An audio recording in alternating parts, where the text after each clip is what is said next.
Hello నమస్తే. ఇప్పుడే అజిత్ నటించిన గుడ్ బ్యాడ్ అగ్లీ మూవీ చూసి రావడం జరిగింది. ఈ మూవీ ఎలా ఉందో ఒక్క ముక్కలో తెలుసుకుందాం. ఆర్తిక్ రవిచందర్ ఈ మూవీని రచించి మరియు దర్శకత్వం వహించగా, ఇందులో అజిత్ కుమార్, త్రిష జంటగా తెరకెక్కించగా, అర్జున్ దాస్, సునీల్ ఈ మూవీలో ప్రధాన పాత్రలు పోషించగా, ఇక ఈ మూవీ ఇండెప్త్ రివ్యూలోకి వెళ్లే ముందు ఈ వీడియోకి లైక్ చేయండి, అలాగే ఈ ఛానల్ ని సబ్స్క్రైబ్ చేసుకోండి.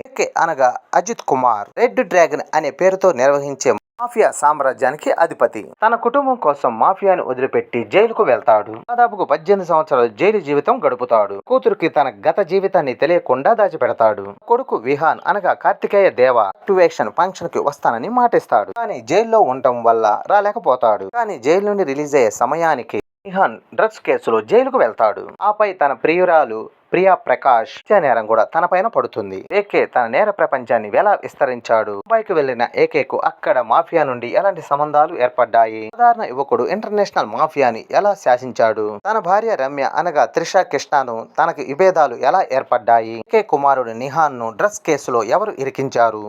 జామి అనగా అర్జున్ దాస్ తనకి ఏకేకున్న వైర్యం ఏమిటి. డ్రగ్స్ మర్డర్ కేసులో విరుక్కున్న తన కుమారుణ్ణి ఎలా విరిపించాడు. జామీకి ఎలాంటి గుణపాఠం నేర్పాడు. ఇవన్నీ తెలుసుకోవాలంటే మూవీ చూడాల్సిందే. ఎలా ఉందంటే దర్శకుడు అదిప్ రవిచందర్ రాసుకున్న పాయింట్లో ఎలాంటి కొత్తదనం లేదు.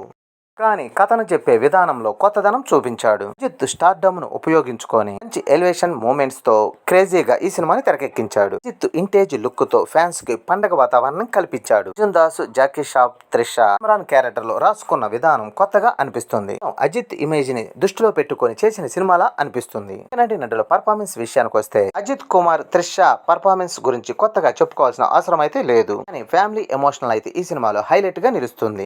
కోసం అజిత్, త్రిష పండించిన సెంటిమెంట్ అయితే ఫ్యామిలీ ఆడియన్స్ కి అయితే కనెక్ట్ అవుతుంది. ఈ సినిమాలో అర్జున్ దాస్, కార్తికేయ దేవ యాక్టింగ్ గురించి ప్రత్యేకంగా చెప్పుకోవాలి. అర్జున్ దాస్ అయితే డబుల్ రోల్ లో కనిపిస్తాడు. కానీ ఆ పాత్రలో ఒక ట్విస్ట్ ఆసక్తి రేపుతుంది. మాఫియా డాన్ కొడుకుగా కార్తికేయ దేవ మరోసారి మంచి నటనే ప్రదర్శించాడు. ఇక సిమ్రాన్ అయితే స్పెషల్ ఎంట్రీతో అజిత్ ఫ్యాన్స్ కి అయితే కేక పుట్టించింది. కిచప్, సునీలు, రెడ్ కిన్స్టేలే తమ పాత్రలకు వాళ్ళు న్యాయం చేశారు. అలాగే సాంకేతిక విభాగం పనితీరుకొస్తే ప్రకాష్ బ్యాక్గ్రౌండ్ స్కోర్ అయితే మంచి జోష్ అయితే పుట్టించింది. కుమార్ ఎలివేషన్ చేసేందుకు బీజిఎం మాత్రం అదిరిపోయే రేంజ్ లో కొట్టాడు. అలాగే అభినందన రామరాజ్యన్ ఎల్వీరామెంట్ తెరపైన చక్కగా చూపించాడు. 3 మూవీ మేకర్స్ అనుసరించిన నిర్మాణ విలువలు బాగున్నాయి. అజిత్ ఫ్యాన్స్ కి మంచి గిఫ్ట్స్ లాంటి సినిమా అని చెప్పొచ్చు. దానికి good bad ugly action family emotional Ajith vintage look కలిసి రూపొందించిన సినిమానే గుడ్ బ్యాడ్ అగ్లీ. కొత్తదనం ఆశించి ఈ సినిమాకి వెళ్తే కొంచెం డిసప్పాయింట్ అవుతారు. కేవలం 2.5 గంటలు వినోదాన్ని పంచి ప్రేక్షకుడి ఫుల్ఫిల్ అనే ఫీలింగ్ కలిగేలా చేస్తుంది. సినిమా అజిత్ ఫ్యాన్స్ కి ఫుల్ యాక్షన్ కామెడీ సినిమాలు నచ్చే వాళ్ళకి సినిమా బాగా నచ్చుద్ది. మొత్తం మీద ఈ మూవీ ఈలుంటే 1 టైం చూసేయండి. ఇది నా అభిప్రాయం మాత్రమే. ఈ వీడియో నచ్చితే లైక్ చేయండి, అలాగే ఈ ఛానల్ సబ్స్క్రైబ్ చేసుకోండి.